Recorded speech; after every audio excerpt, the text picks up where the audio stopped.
তুমি কি মরবা না? তুমি কি কবরে যাইবা না বাপ? এই পৃথিবীর কত রাজা বাদশাহ কবরে চলে গেছে, তুমি কি কোনোদিন কবরস্থান দেখো নাই?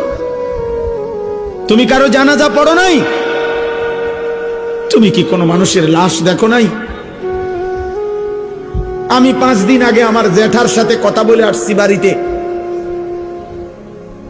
খোঁজ খবর নিছি। 5 দিন পরে আমার জ্যাঠা মারা গেছে।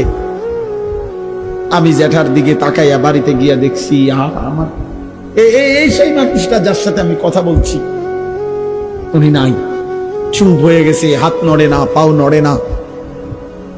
আমি জানাজা পড়াইছি আমার জ্যাঠার, তো জানাজার আগে আমি আমার জ্যাঠার কবরটা খালি, তখন কবরে রাখে নাই। আমি কবরের দিকে তাকাইয়া অনেকক্ষণ 8-10 মিনিট হইব, আমার বাবার কবরের পাশে আমার জ্যাঠার কবর। আমার আব্বা আগে ইন্তেকাল করছে। আমার জ্যাঠার কবরের দিকে তাকাইয়া অনেকক্ষণ খালি কবরের দিকে তাকাইয়া ছিলাম। তাকাইয়া আমার মনে হইল কবর যেন আমারে ডাক দিয়ে বলছে, আনিস,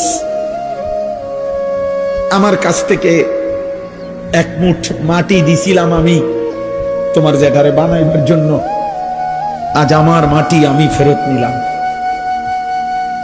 ওয়াফিহা নুঈদুকুম। নওজোয়ান, তোমার মাটি মাটির কাছে ফেরত চলে যাবে।